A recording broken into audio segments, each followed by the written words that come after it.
बिस्मिल्लाहिर्रहमानिर्रहीम। अस्सलाम वालेकुम नाज़रीन, उम्मीद करता हूँ कि आप सब ठीक ठाक होंगे और यकीनन आपकी लाइफ बहुत अच्छे से गुजर रही होगी। समीन, आजकल की जो यंग जनरेशन है उसके यहाँ एक बहुत कॉमन इशू है जो अरेज हो रहा है और उस पर बात करना बहुत ज़रूरी है। इस इशू की वजह से कई यंग बच्चे ऐसे हैं जो सुसाइड भी कर चुके हैं।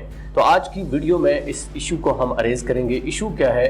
इशू है वालिदैन और बच्चों के दरमियान, यानी पेरेंट्स और बच्चों का जो कोऑर्डिनेशन है, जो कम्युनिकेशन उनमें होती है वो इतनी अच्छी नहीं है या उस पाए का रिलेशनशिप नहीं है जो कि होना चाहिए था, जिसकी वजह से कुछ ना कुछ प्रॉब्लम होती है। जब आपस में कोई डिस्कशन होती है, पहली बात डिस्कशन होती ही नहीं है।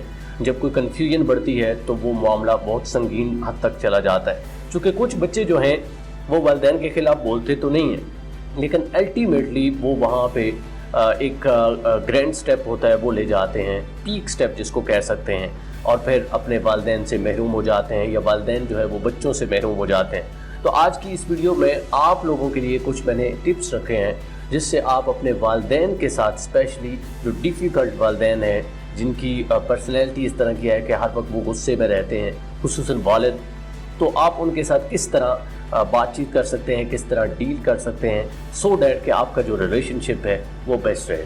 अक्सर ये प्रॉब्लम आती है जब आप स्कूल कॉलेजेस में एडमिशन लेते हैं। सबसे पहले तो इशू आता है जब आप सब्जेक्ट चूज़ करते हैं, जो कि आपके जो पेरेंट्स हैं, आपके जो फैमिली मेम्बर्स हैं, वो यही चाह रहे होते हैं कि जहाँ पे वो सेटिस्फाइड हैं वहीं पे आप जो है आपका एडमिशन लें, उसी फील्ड में जाएं। अगर कोई जो है वो कोर्ट्स में काम करता है तो वो बच्चों को कोर्ट्स में लेके जाएगा। अगर कोई बंदा टीचर है वो उसको एज अ टीचर भर्ती कराना चाह रहा है। अगर कोई इंजीनियर है तो वो चाहता है कि उसी फील्ड में बच्चा जाए। कोई मेडिकल है, मेडिकल का स्पेशलिस्ट है तो वो उधर बच्चे को चाहता है। लेकिन एक्चुअल वो चीज़ मिस कर देते हैं जो उनके बच्चे के अंदर स्किल्स होती हैं, तो वहाँ पे प्रॉब्लम शुरू होती है। सबसे पहले तो वहाँ पे आपने अपने वालिदैन को मुतमईन करना होता है, लेकिन वहाँ पे मुतमईन करना इसलिए मुश्किल है क्योंकि उस वक्त आप भी ज़्यादा समझदार नहीं होते, तो उस वक्त तो को बड़ा ही है जो डील कर सकता है। लेकिन जो ही आप कॉलेज लेवल पे आते हैं, यानी FSC या उसके बाद की जो लाइफ होती है, तब तक बहुत हद तक आप समझदार हो चुके होते हैं। उस वक्त ज़रूर गपशप हो सकती है अपने पेरेंट्स के साथ, लेकिन उस वक्त भी हम गलत रवैया अपनाते हैं। हमारा रवैया ये होता है कि हम किसी थर्ड पार्टी को एंगेज करते हैं, उसको बीच में रखते हैं, वालिदैन भी उनकी सुनते हैं और हम भी उनके थ्रू अपने वालिदैन को मैसेज भेजते हैं। डायरेक्टली हमारा कोई उनके साथ कम्युनिकेशन नहीं होती। क्यों? चूँकि हमें ये डर होता है कि जब हम अपने वालिद या वालिदा के पास बैठेंगे, गपशप होगी, अपना पॉइंट ऑफ व्यू रखेंगे तो गुस्से हो जाएंगे, फाइट हो जाएगी, बदतमीज़ी ना हो जाए वगैरह वगैरह। लेकिन इस चीज़ की हमें नफ़ी करनी है। जब भी कभी घर के अंदर माहौल बने, सबसे पहला टिप आपको दे रहा हूँ कि आपने काम डाउन हो जाना है। आपने कोशिश करनी है कि वक्ती तौर पर जो ही वालिद या वालिदा आप पे गुस्सा होते हैं किसी भी वजह से, तो आपने वहाँ से थोड़ा सा दूर हो जाना है। यानी इतनी टाइम तक आपने उनके सामने नहीं आना जब तक कि वो काम डाउन हो के या आप काम डाउन हो के रिलैक्स ना हो जाए। उसके बाद अगला स्टेप आता है तो खा वो 1 दिन लगे, 2 दिन लगे, इतना भी हो सकता है या घंटे भी हो सकते हैं। उसके बाद आपने उनके साथ बैठना है, उनके साथ टाइम स्पेंड करना है। अब ज़रूरी नहीं है कि उसी टाइम जब आप उनके पास गए हैं तो गपशप करना शुरू कर दें, वही इशू अरेज करें। कोशिश करें वो इशू उस वक्त अरेज ना करें, बल्कि आप उनके साथ ऐसे ही जनरल जिस तरह गुफ्तगू होती है वो करें। शो ना करें कि आप नाराज़ हैं या आपके दिल में कोई बात ऐसी है।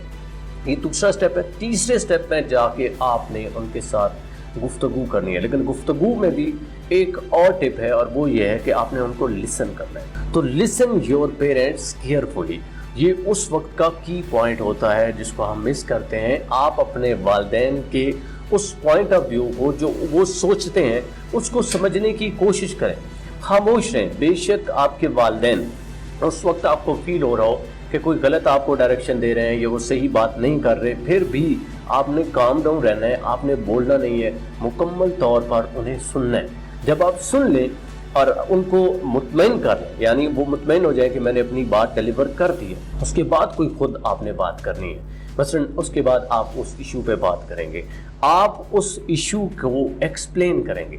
मसलन आप कोई सब्जेक्ट रखना चाह रहे हैं, आप शादी का इशू लेके वहाँ पे गए हुए हैं, या आपकी कोई शिकायत घर पहुँची हुई है, تو اس وقت آپ نے اپنے پیرنٹس کے سامنے وہ بات رکھنی ہے. یہ بات سامنے رکھتے ہوئے آپ کا ڈائریکٹ کمیونیکیشن والدین کے ساتھ ہونا چاہیے, خصوصاً والد کے ساتھ ہونا چاہیے. بیچ میں تھرڈ بندہ نہ ہو. آپ اپنے والدین کو وہاں پہ مطمئن کریں گے, اور مطمئن ایسے نہیں ہوگا کہ آپ نے جنرل بات کر دی تو وہ مطمئن ہو جائیں گے, کیونکہ والدین نارملی یہ ہم سمجھتے ہیں جو میری ایج کے یا باقی لوگ ہیں کہ والدین جو ہیں وہ گاؤں میں رہتے ہیں, ان کی حالانکہ وہ بہت سیانے ہیں لیکن تھوڑی سی ماڈرن لائف مشکل ہے, تو سوری سمجھانی پڑتی ہے, ان کو بات ایکسپلین کرنا پڑتی ہے. آپ اس فیلڈ کے ریلیٹڈ یا اگر آپ شادی کر رہے ہیں تو اس سے ریلیٹڈ یا جو کوئی اور ایشو ہے اس سے ریلیٹڈ جتنی ایکسپلینیشن ہو سکتی ہے سادہ سی سادہ زبان میں ان کے سامنے رکھیں. اس کے بعد جب آپ ایکسپلینیشن دے دیتے ہیں تو بہت حد تک والدین اور آپ میں کمیونیکیشن بڑھتا ہے. لیکن یہ بات ایک دفعہ نہیں ہوتی.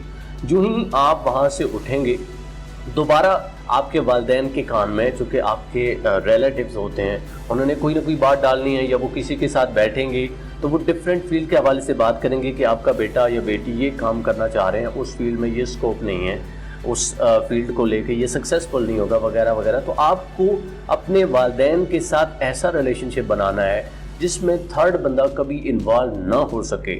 تو اس میں یہ کہوں گا میں کہ امپروو یور ریلیشن شپ. اب اس کو امپروو کرنے کے لیے ضروری نہیں ہے کہ آپ اپنی باتیں ان سے منوائیں یا وہ آپ کی باتیں منوائیں, بلکہ ضروری ہے ان کو وقت دینا. اور وقت دینے کے علاوہ اگر آپ گھر سے باہر رہتے ہیں, میری طرح ہاسٹل میں یا کہیں اور ہیں, تو آسان حال ہے, آپ جب گھر جاتے ہیں آپ فروٹ لے کے جا سکتے ہیں, اس طرح کی چیز جو والدین کو پسند ہوتی ہے. یا والدین اگر آپ کو کوئی کام کہتے ہیں وقتی طور پہ آپ کو لگتا ہے کہ یار یہ مشکل ہے, لیکن ان کی بات مان لیں. کہتے ہیں کہ کوئی بڑی بات منوانے کے لیے 10 چھوٹی باتیں اگر آپ کو ماننا پڑ رہی ہیں تو کوئی بات نہیں, بڑا جو سٹیپ ہے اس پہ والدین کو آپ راضی کر سکتے ہیں. اور اس میں آخری بات جو میں کروں گا وہ ہے بلڈ یور ٹرسٹ. بچے اور والدین کے درمیان اگر ٹرسٹ نہ ہو تو کبھی بھی آپ والدین کو مطمئن نہیں کر سکتے, اور یہ ٹرسٹ ایک بار اگر ٹوٹ جائے تو اس کو آپ دوبارہ بلڈ بھی نہیں کر سکتے. اور یہ ٹرسٹ سب سے زیادہ اگر والدین کرتے ہیں تو میری بہنیں یا بیٹیاں جو سن رہی ہیں ان کو کہوں گا کہ آپ کے اوپر کرتے ہیں. بچوں کے اوپر بھی یقیناً ان کا ٹرسٹ ہوتا ہے جو میل ہیں, لیکن فیمیل پہ ان کا ٹرسٹ بہت نازک حد تک ہوتا ہے. تو اس وقت ٹرسٹ بلڈ کرنا, اس لیول کا ٹرسٹ بلڈ کرنا کہ اگر کوئی تھرڈ پارٹی آپ کے والد یا والدہ کے پاس آتی ہے, کوئی شکایت درج کراتی ہے, تو آپ کے والد آپ کے ساتھ کھڑے ہوں, چونکہ آپ ان کے دوست ہیں نہ کہ اس کے بچے ہیں. تو یہ چیز آپ نے سیکھنی ہے, ٹرسٹ بلڈ کرنا ہے, ان کے ساتھ گپ شپ کرنی ہے, اور سب سے خاص میں نے کہا کہ ان کو لسن کرنا ہے, ان کے پوائنٹ آف ویو کو سمجھنا ہے.